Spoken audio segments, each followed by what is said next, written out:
Hey guys, welcome back to the Shooters Only podcast. It is Jordan Hernandez here with a good friend of mine. You've seen him before, Chad Smith. Thank you, Jordan. Head Chad Rush Smith, Paintball. yeah, Chad Smith Paintball, Team Head Rush, Blue General for SUPERGAME, Come on. Woods Ball, Utah. Let's go, baby. Yeah, this is it, man. And I think this is, you probably saw it on the title, the SUPERGAME recap. We have an awesome perspective here because you have the Blue General of the game, and if you were there, you know how glorious it was, as well as to pick the mind of a general post game is pretty damn exclusive. So we're going to get into kind of our closing thoughts and kind of see what your opinion was of the game. Well, being from Utah, the rain only helped us. There you go. And then the night game, we own the night.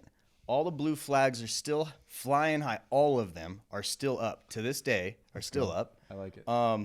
I still got mud in my boots. I had to buy new boots for Hobble Creek the very next week. Yeah. But yeah, it was rainy. It was rainy, but like I said, from Utah, we're not any stranger to that. But it definitely affected the game quite a bit. You got to be prepared. But we're woods ballers, right? So I mean, like I said, it only helped us. Yeah, it was a muddy SOB out there, and I think for those, I ended up flying in. Those were my travel arrangements, so you had to pack light. You could only pack 50 pounds in a bag. I didn't even think about that. So I was pretty limited gear, and I was pretty let down, obviously, on the rain side of things. You can't really control that from the game's perspective, but I was on my fourth, fifth outfit just come Sunday morning, and I'm just like, all right, I'm going to trash a lot of this because I'm not going to put people through that on the plane and smelling my sweaty SUPERGAME. Swampy Dude, SUPERGAME ass. SUPERGAME is going to get muddy, and this is why it's going to get muddy. And the rain has nothing to do with it. It has to do with 1 million paintballs being shot every day for 3 days. Tell me some craziness. Tell me a story about SUPERGAME. Tell me about the DMZ. Your first pulling into the nets, not the parking lot, but the nets. Yeah, no, I think you see a lot of footage, right? You see a lot of footage of the game and leading into it. And my wife was even asking, she's like, are you just hyping yourself up? I'm watching these all times of the day. Coming up, I'm sure you guys I'm trying to get watching. acclimated to this field before I even get there. And courtesy of a lot of the footage before, and even your channel supplied a lot of it.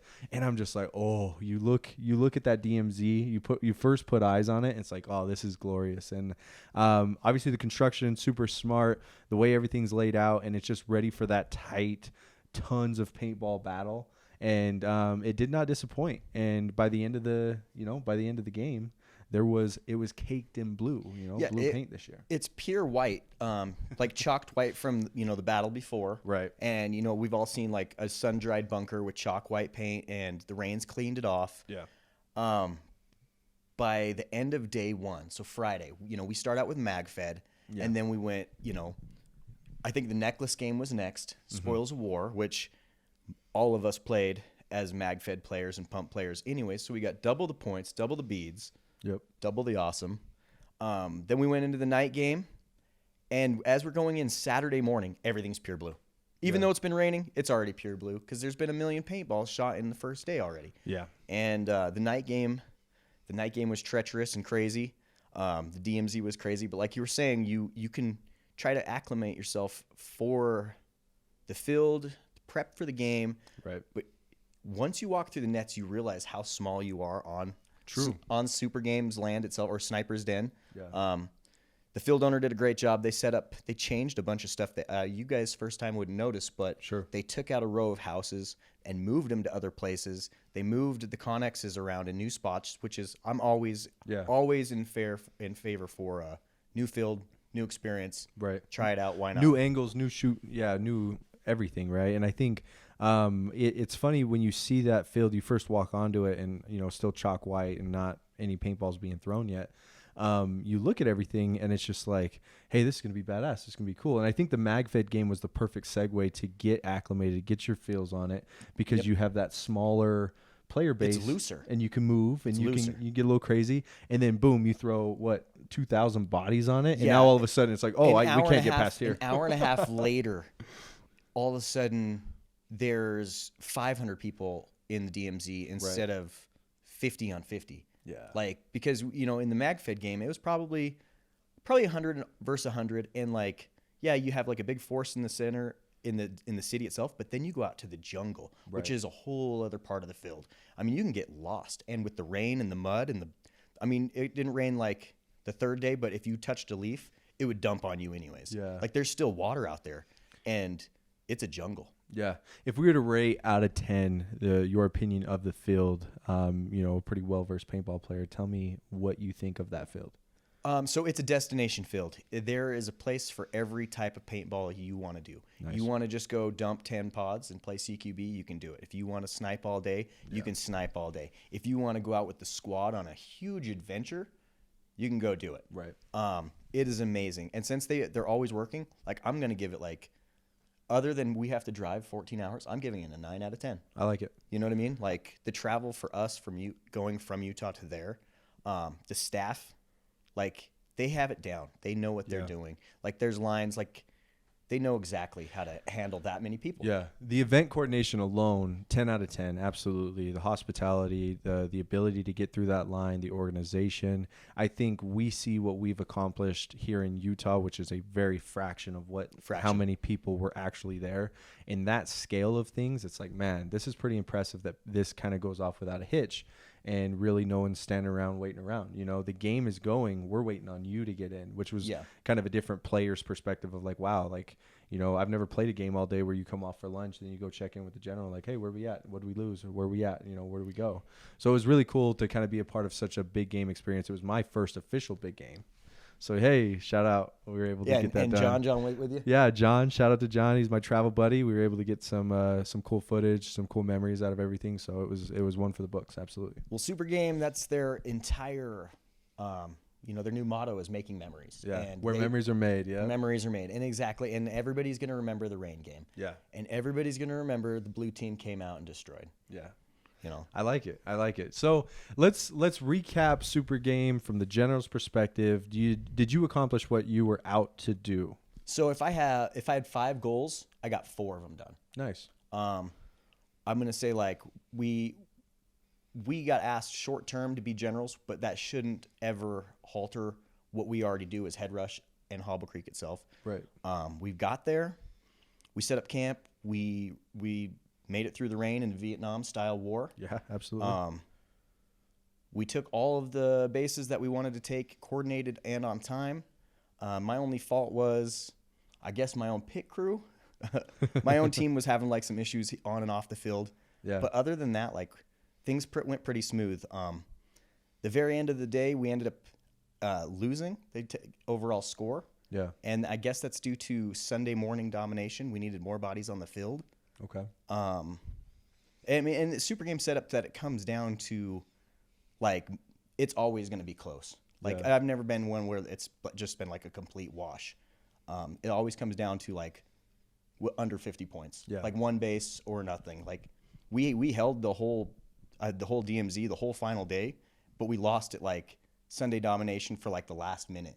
Yeah. And if that's what does it, I'm not upset because we held, like I said, all the blue flags are still up. Everything's caked in blue. Yeah. I just got to get my team squared up. We're gonna go for general again here in about 2 years, and we just got some things to square up. So with that inside of Head Rush, right? Because it was really nice from the player's perspective coming from Utah. We walked in and I was like, man, this is a day of Hobble Creek paintball because I know half of our team. I know people that I'm next to.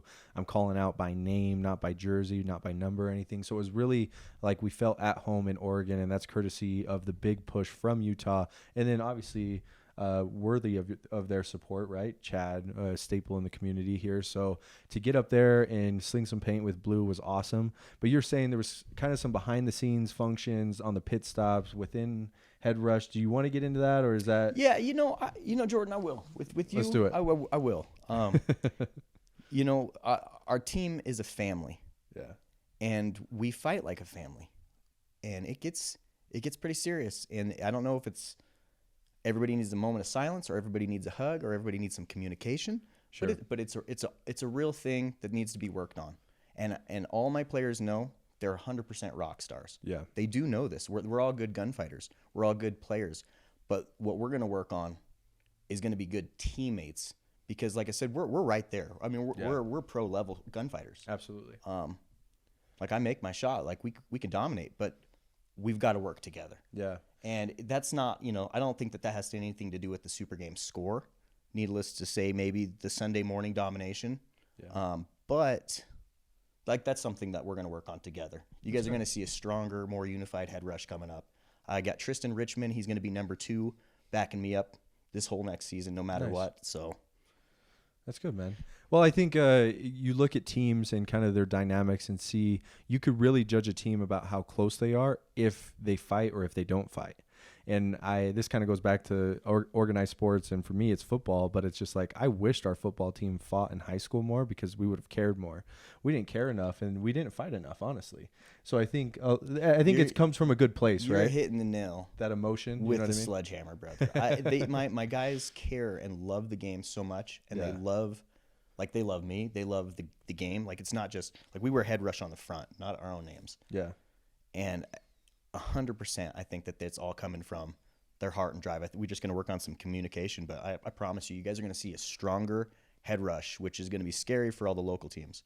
Yeah, because we're coming, baby. Well, and to segue into that, we have some really cool stuff coming up in the Utah paintball community, and we can kind of get into that. Any closing thoughts on Super Game? Anything? Last impressions? You said there was some negatives. What do you take away negatively, if anything?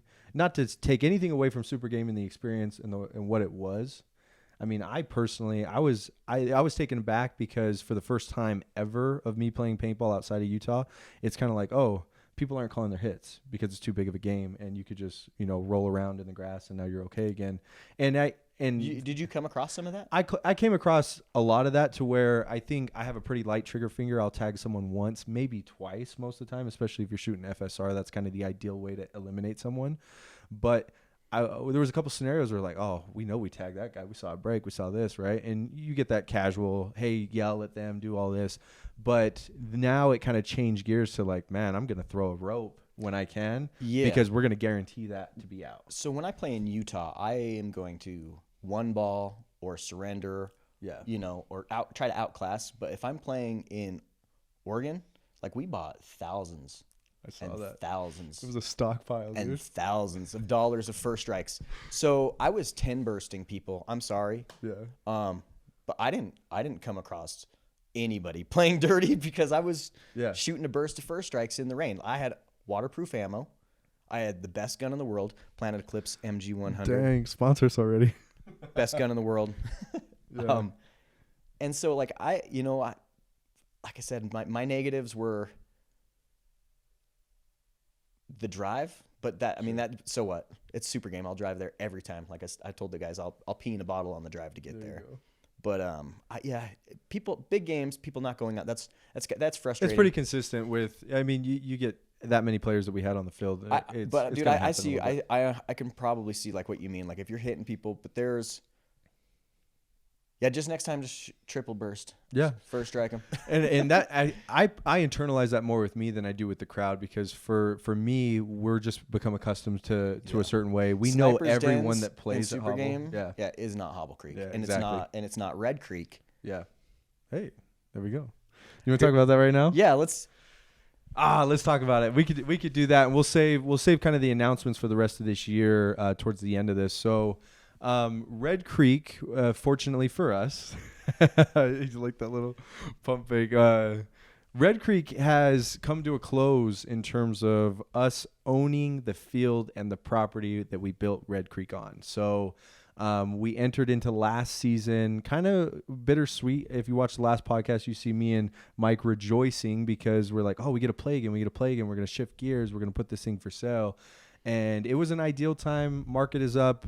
My family situation has changed drastically, and I'm welcoming another baby into this world in August, and I'm just like, you know what? I used to rally up to that field, 3-4 weekends out of the month and build something brand new or tweak something or change something, and to really not be able to do that, I had to put myself in a new mindset of like, those capabilities aren't going to be there, and if I don't have it that way, I don't know if I can have it any other way.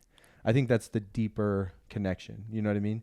You built it, man. Like it's hard to, dig and move earth and drive and sacrifice time and effort and blood, sweat and everything to not have a say is hard. Attendance kind of tapered off last year, which just left me feeling of like, hey, why do we do this? You know what I mean? And I didn't want to get too much into that negative emotion where it's like, oh, this just sucks. This is what it's ever going to be. I think I was still like, you know what? We accomplished what we wanted to accomplish here. It makes sense for my family. And guess what? I get to fall back in love with the playing side of paintball. So it really wasn't a loss. And I strategically posted it for sale only on the Red Creek page. And guess what? I got interest. Excuse me. I'll cut in. I'm here. all choked up. You know? So Go ahead. So yeah, he put it out for sale, and luckily somebody in the tactical gaming community, okay, one of our airsoft friends, There we go. purchased it, and so we are not losing the best field in Utah. Yeah. So I've said this every single time that Red Creek is the best field in Utah, not only because of the staff and the way it's run, but because of the way that you guys built it to play. You guys are players. Yeah. So a lot of the times people build fields and they're not players. Yeah. You guys, we've touched on this before. You guys put things in the right place. So the player-owned, player-ran field will be the always best player experience, and I really think that we garnered an awesome player experience out there, and I think that's what our reputation was built off of. Here's the irony of that is the player-built field, player-ran field with players in mind was actually maybe ultimately our demise because turning a profit wasn't as more of our focus than Wasn't it was the biggest the actual goal, 'cause player you're not experience. it wasn't about being the businessman. So the business side of things did lack. Here we are letting anyone buy their paint from wherever they want and show up and play the admission and do the whole thing. And, do we justify our admission price? Absolutely. I think it was a great experience for everyone that came out. I would just say I would put some caution towards if you're getting into this, either take two sides of the road. Is it going to be the player run field that we did with ultimately it does have a timer on that if you don't play with the numbers right? Yeah. Or the business approach where you have a very successful business. We can drop them SB Paintball. I think they have an awesome approach, and how much of our actual Utah paintball community is tied into that. Not too much in comparison to where they make their money on, bachelor parties, school get-togethers, team building, and stuff like that. Private parties. So we don't have to get too long-winded there, but I think that played a portion into the demise of that in kind of starting that pivot of like, okay, do we do something else? So you're right. To get back into the gentleman that purchased it, it is public news now. His name is Sean Soper. You can actually reach out to Sean Soper if you have interest in hosting a game just on your own, because he has a nice architecturally built field. He's got a nice playground, and he's more than open to. So give us the news, Jordan. So the news? So somebody bought it. We know somebody that bought it. Yeah. So tell us about the best field in Utah. Are we going to be able to play paintball? Yeah. So here's the beauty of this, because we kept it off market and because it never hit the MLS, the more traditional route. The buyer was actually the ideal buyer. And when he comes in here and he starts getting more and more interest and sucked into this idea, he starts running his numbers on the airsoft thing. And he tells me, I have this in an email or a text, he's like, the last thing I want to do is take this awesome field away from the paintball community. So to hear that kind of it still sends shivers to my bones, because I'm just like, man. Tactical gaming, dude, I'm telling you, it's always been this side versus the other. And I promise you, up at Hobble Creek and the mindset we have, it's not one versus the other. We need to work together to make it more recognizable to the world that we're doing a good thing. Yeah. Because it's not one or the other. It and can't, you can and work it can't together. Be. Yeah, it can't be. We're too small to not agree. There's enough space for everyone, and I think this is proof of that. So with him having that opinion and that just general push to say, hey, I don't want to take this away from the Utah paintball community, by all means, let's continue to have paintball games up here. And I walk away from the thing like, hey, this is the best case scenario for me. I get out of the dirty side of the business, I get a fresh start, and we will continue. So we get 1, 2. There we go. So we're going to continue the Beehive series for sure. Beehive is going to stay. I think that was a staple. Isn't that the game where you get these cool artifacts? There you go. Dang, we're plugging everyone. Our national audience is going off right now. What is this? What is that? I know. No, so the Beehive will continue. I think Woods Cup will probably be home in Hobble for the most part. The accessibility of that is cool. If we ever open up a second venue, I think we will get a little bit more detailed up at Red Creek and kind of do a spring and a fall type thing. We'll get more into that next year, I think. But we'll Beehive, still have our Woods Cup. The Beehive is a good game. I like Beehive because it's homegrown. It has a lot of Utah ties. We're going to do a lot of game development in just that genre. And you'll see probably some good tweaks because now that we've got the Exposure Super Game, we're going to do some cool stuff up there. I think the one thing that I want to continue on the MagFed side is the Warzone game that we put together. Yes. Red Creek Royale is its name. And that thing is just so different, so cool. And I think as Sean gets to build the field bigger and better, we're going to get to plug back in periodically. I'm sure we're going to get a couple squads from them too. Cause I have, so if you want to play Red Creek Royale, which is you get to start with pistols, you get to find your loadout, and then you get to go to Final Circle. Yeah. If you get hit on the way, you go to Gulag and fight your way out. It's just like the video game. There's nothing else like that game, and I think that was so cool and so exciting. I actually haven't played it yet. I've been playing paintball for 27 years. There we go. 27 years of paintball. Red Creek Royale was the first time that I got my adrenaline pumping because I was in Final Circle with just the pistol, and the other guys, Sector 9, had their guns. Yeah. Those fools got their loadout every single time. Shout out David Aquino. Yeah, shout out Sector 9. Yeah, those punks. So we get to continue the Red Creek Royale series out there as well. So you'll see some dates and stuff like that. It's special. We have officially rebranded the Red Creek name into Shooters Only. So you're going to see that trickle out on all of our social media. And the reason why we kept it kind of autonomous like that is Shooters Only has always stuck with us, and we'll continue that branding all the way in through all these future games. But now you'll see Red Creek Royale hosted by Shooters Only or whatever the case may be. And that keeps us to where we can also host in a Pole Canyon. And so is that just going to be your gamer circuit?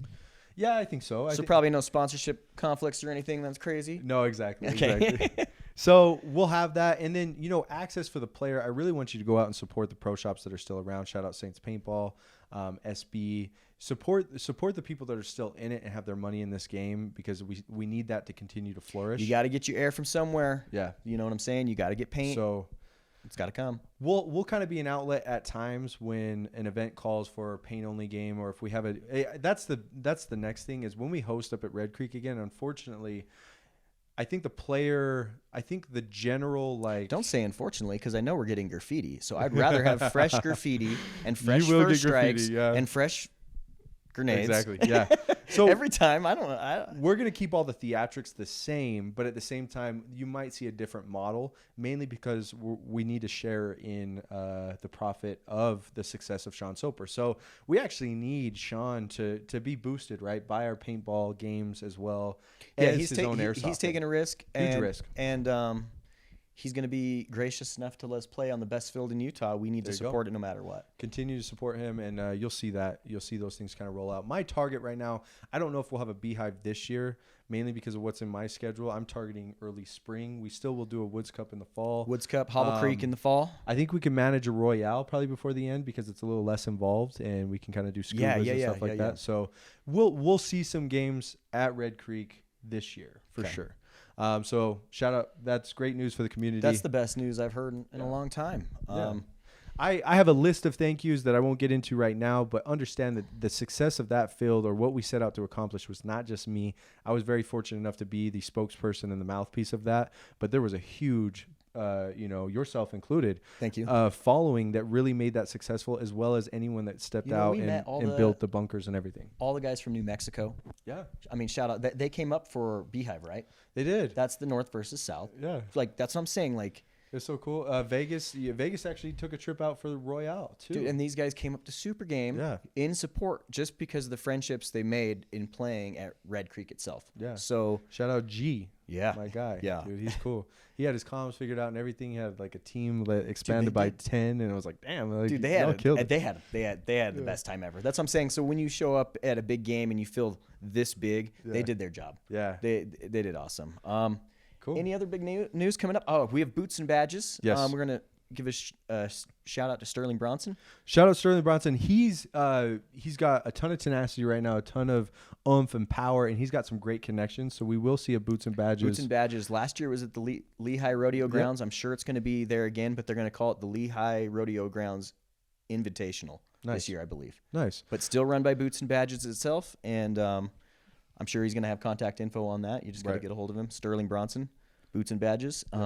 Anything else, Jordan? So from that, I'll kind of plant a seed here because you have boots and badges, which isn't just limited to the rodeo grounds. he is pushing the envelope forward in other places and other parts of Utah to still create places for paintball to be played. So his line of work is awesome. It deserves support, and I think I'll kind of hint at a game as we get going here. We talk about how these airsoft fields, K's.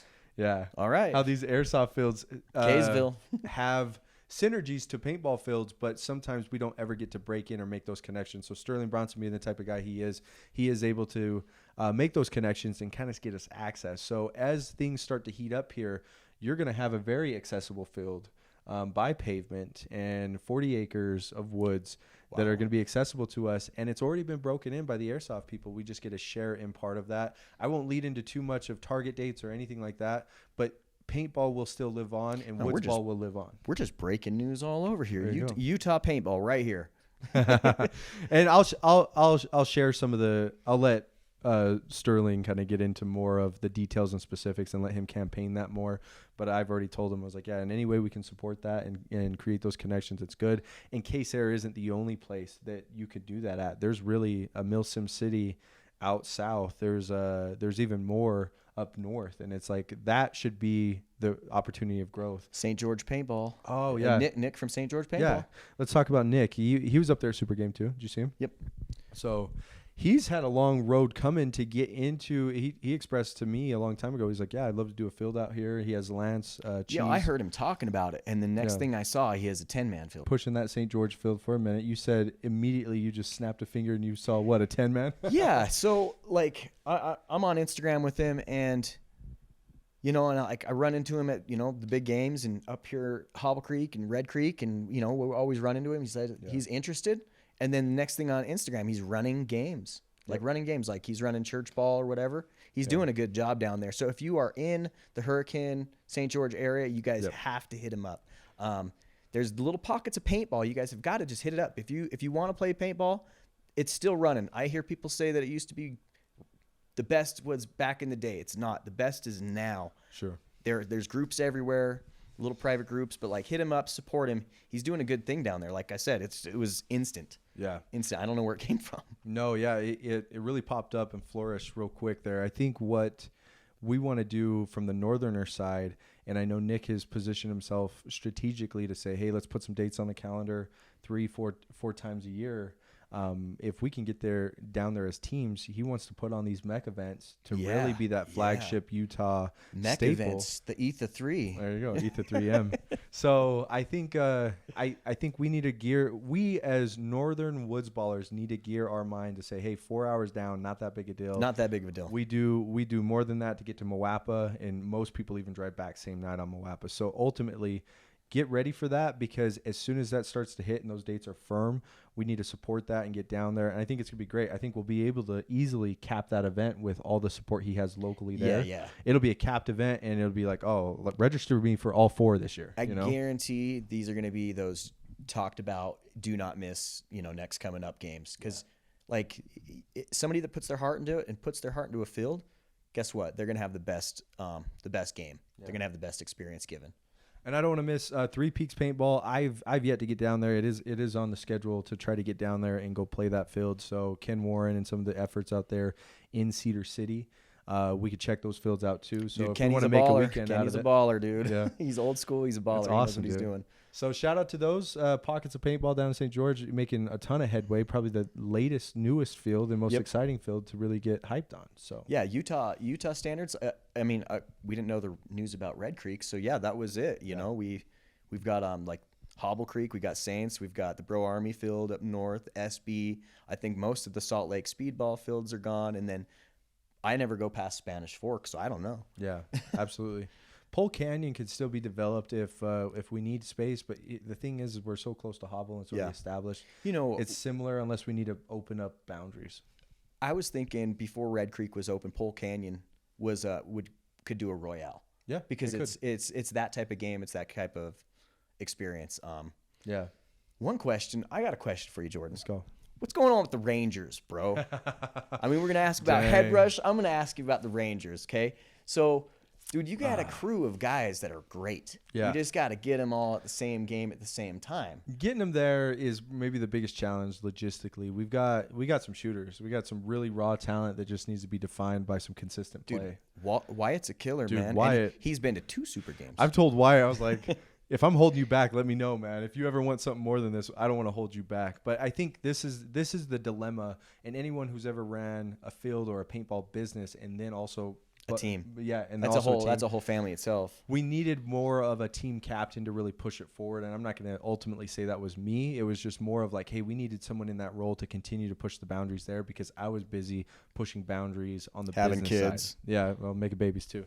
So ultimately, I think you're going to see a good revamped version of those Rangers. You're going to see a get off the fence type email of, hey, we're either in now or we're out, and here's our goals, here's what's set, and we can start kind of building those early foundations of like, hey, let's come together as a squad. So it's not easy. It's just gonna take, and I'm gonna do an invite. I'll set it up. Yeah. But I want like Sector 9, I want Rangers, and I want Head Rush. Yeah. And I want us to go and do like a training day.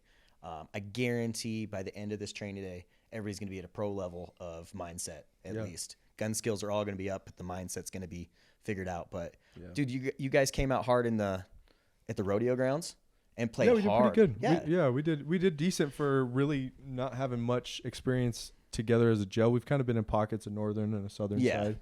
So now that we just need to link it together. And I think what really helps, it really helped me personally, is having that Super Game date on my calendar, tickets purchased, flight purchased, lodging purchased.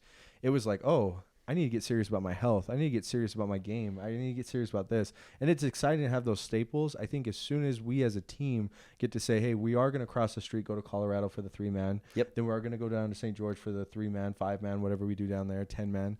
And then now it's like when you have a good schedule put out, there's the expectation. You buy in, so you actually you've got more blood in the game. I mean, Absolutely. and so Woods Cup's coming up. Yes. Okay. Yep. And we all know that Super Game's going to be.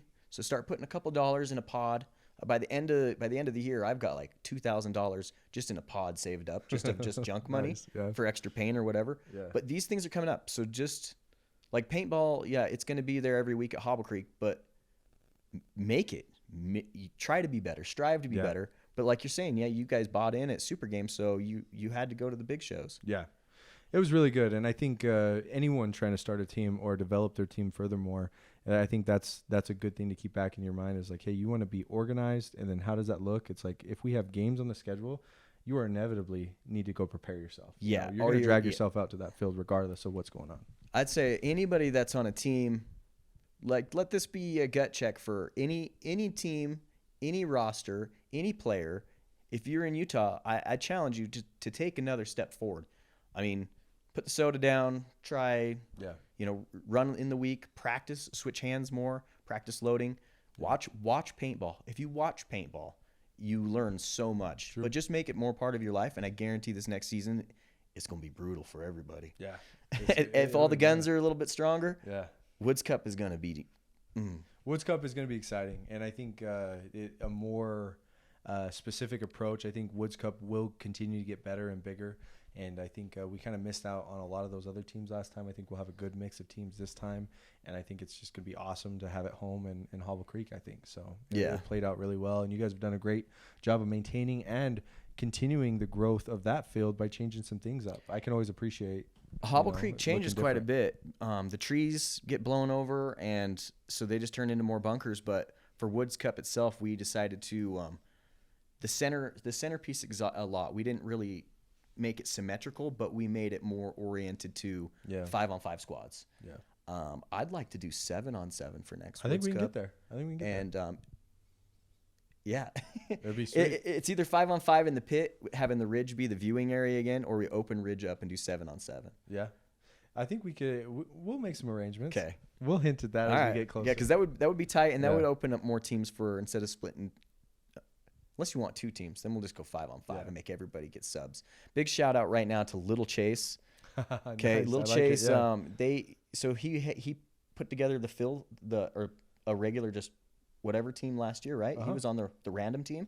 Yeah, he did. Yep. And so, freaking anchored it, dude. That's what I'm saying. Like we just put together, like there was random people that still wanted to play in Woods Cup, so we put them together, and he let it out. And his dad Phil, dude, Phil, you're the best Super dad. Yeah, I gave him the same Oh compliment. my at Super gosh, dude! If I had a dad like Phil, this drive me 2 hours down to Hobble Creek every weekend to play paintball and fly my kids out to Super Game and buy them all the new guns. Yeah. Phil, you're the best dad ever. I'm just giving you that shout out right now, and thank you for reffing last year at Woods Cup. You really shout out Phil. Yeah, shout out the Mays.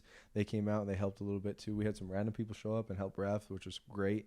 Well, you'll get some of that organization. There will be some like a renegade squad where you could slot in if you don't have a specific team. That's what it was. And Chase was running that. They just put together a team of whoever you want to play. Let's go. Yeah, dude. And they came out and beasted. So that'll be good. Any closing thoughts here on the whole deal? I know we dropped some big bombs out there this episode. We've got news. I don't know. Just MG 100's the best gun. Shoots first strikes every time. I like it. Dye mask. Everybody get a GoPro. Film your games.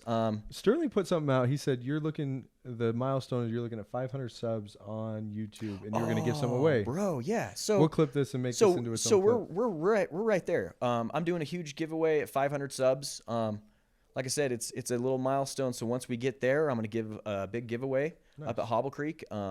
We're just trying to get that number of 500, and then there's going to be another giveaway at the next number. And I think I checked a day or so ago, 444-ish. 444. Yep. I think 444 right now is what I saw. Nice. So we're close there. We're close. And I know anyone that has got a freaking Gmail account, you probably got 3 burners, so go ahead and follow it. It's like Chad we could just Smith multiply right now. Chad Smith Paintball. Yeah. You type it in, there's going to be a picture of me and some old school gear and the Hobble Creek Mountain behind it in snow. But Chad Smith Paintball, and we film every week. We got 10 GoPros minimum on the field every single week at Hobble Creek. I just challenge everybody to film their games and put out some kind of content, take pictures. 10 years from now, this is what's going to be what's left. Like right now, everybody's talking about the old paintball magazines. Well, this is the next era. So your GoPro footage, your YouTubes, your pictures, 10 years from now, we're going to be in something else. So I just savor the moment is what I got to say for paintball. There you go. Like it's not a loss if you learn.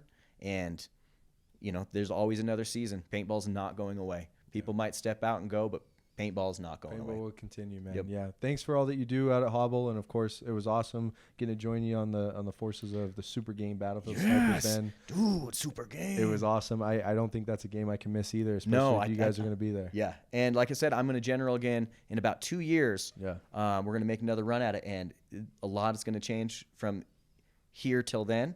For our team, we're going to be a lot stronger and a lot more on our guns. Everybody's coming. Awesome. So next year, everybody in Utah, come to Super Game. We're partying. We're having a good time. But the year after, work again. So what about this HDS? My gosh! Yeah, let's give a shout out to HDS crews, bro. They were killer up there too. They knew what they were doing. So HDS technically is like our Hobble Creek. Yeah. At HDS is their field high desert scenario.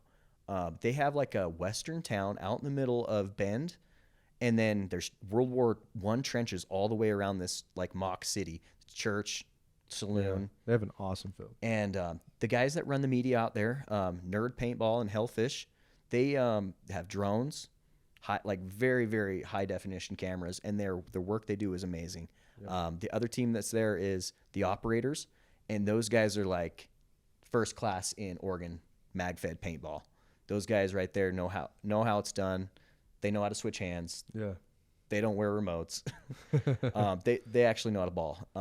But their field is amazing. HDS Paintball, and they've got some good games. I definitely say it's worth making the trip if we can get everybody to go midsummer. We kind of put some early things down way prior to Super Game with trying to do some sort of crossover to where they come to us, we go to them, and what may be things kind of started to fizzle. You're in contact with them too? Yeah, tight. As things started to kind of change up with Red Creek and that structure, we didn't really know what was on the other side. But now that we know we still have access, to we the got field, camp in there. Yeah, we could easily home them up at Red Creek, and that invitation will always stand. But I think.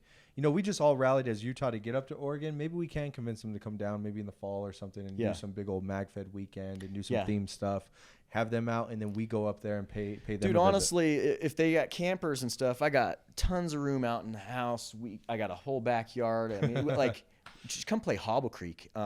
Play a Hobble Creek and come and play the game types that we have set up, and it will change your life. You playing with respawns, you're going to become a more aggressive person. You're gonna take more risks in the game.